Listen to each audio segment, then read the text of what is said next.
Hi guys. So the book that I'm going to read today is titled Last Stop on Market Street. The words are by Matt de la Peña, that's the author, and the pictures are by Christian Robinson. He's the illustrator.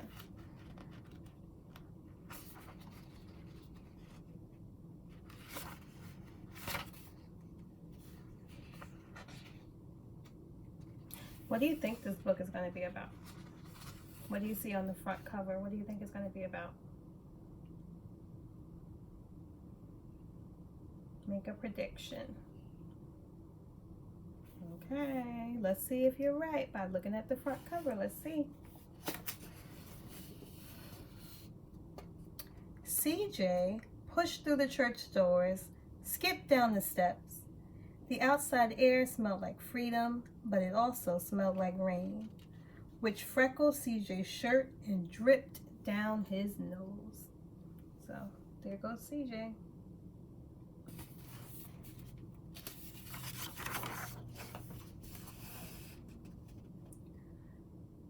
He ducked under his Nana's umbrella, saying, "How come we gotta wait for the bus and all this wet?" "Trees get thirsty too," his Nana told him. "Don't you see that big one drinking through a straw?" CJ looked for a long time, but never saw a straw. Do you see the puddle that they're standing in, and they have a reflection?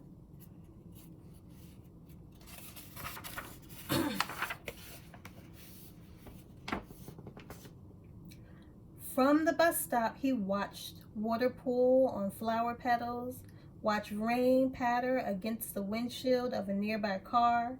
His friend Kobe climbed in, gave CJ a wave, and drove off with his dad.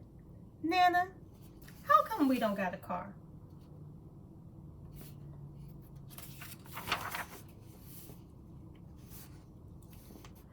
"Boy, what do we need a car for? We got a bus that breathes fire, and old Mr. Dennis, who always has a trick for you." The bus creaked to a stop in front of them. It sighed and sagged, and the door swung open. You see that bus that breathed fire?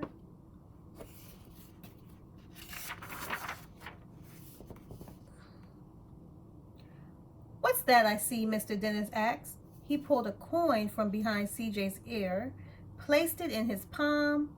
Nana laughed her deep laugh and pushed CJ along. They sat right up front.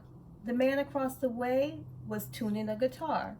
An old woman with curlers had butterflies in a jar. Nana gave everyone a great big smile and a good afternoon. She made sure CJ did the same.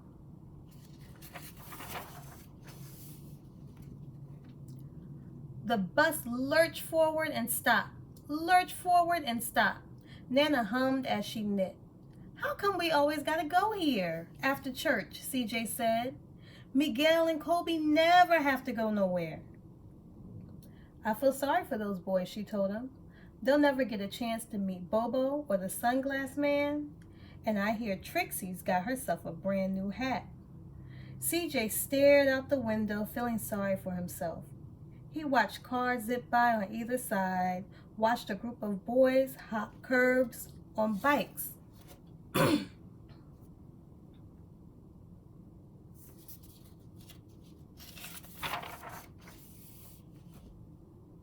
A man climbed aboard with a spotted dog. CJ gave up his seat. "How come that man can't see?" "Boy, what do you know about seeing?" Nana told him. "Some people watch the world with their ears." "That's a fact. Their noses too," the man said, sniffing at the air. "That's a mighty fine perfume you're wearing today, ma'am." Nana squeezed the man's hand and laughed her deep laugh. So he is blind. You see, he has a walking stick and a seeing eye dog, and he has some sunglasses that are covering his eyes, but he can see through his ears and his sense of smell. Two older boys got on next. CJ watched as they moved on by and stood in back. "Sure wish I had one of those," he said. Nana set down her knitting. What for? You got the real live thing sitting across from you. Why don't you ask the man if he'll play us a song? CJ didn't have to. The guitar player was already plucking strings and beginning to sing. To feel the magic of music, the blind man whispered, "I like to close my eyes." Nana closed hers too. So did CJ and the spotted dog.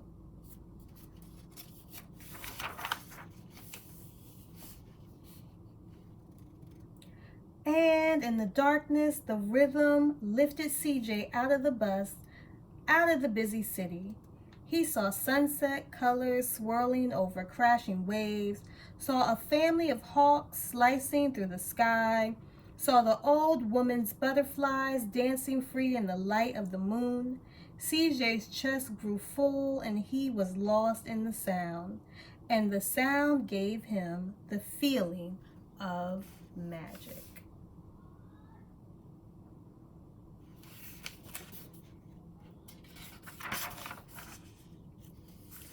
The song ended and CJ opened his eyes. Everyone on the bus clapped, even the boys in the back.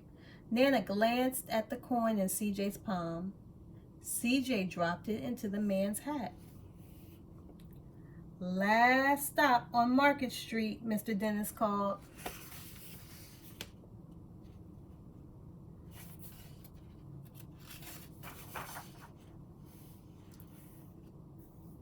CJ looked around as he stepped off the bus. Crumbling sidewalks and broken down doors, graffiti tagged windows and boarded up stores. He reached for his Nana's hand. "How come it's always so dirty over here?" She smiled and pointed to the sky. "Sometimes when you're surrounded by dirt, CJ, you're a better witness for what's beautiful."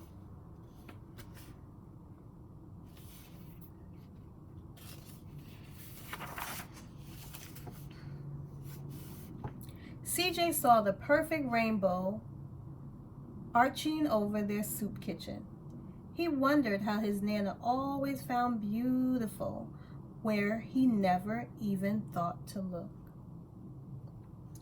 He looked all around them again, at the bus rounding the corner out of sight, and the broken street lamp still lit up bright, and the stray cat shadows moving across the wall.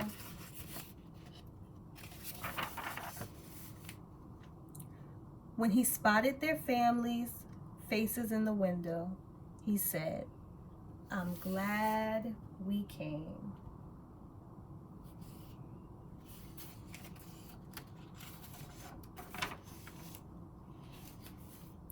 He thought his Nana might laugh, her deep laugh, but she didn't. She patted him on the head and told him, "Me too, CJ. Now, come on." And they are helping to feed people. Do you see? They're helping to feed people that need to eat. And that's a very thoughtful thing to do.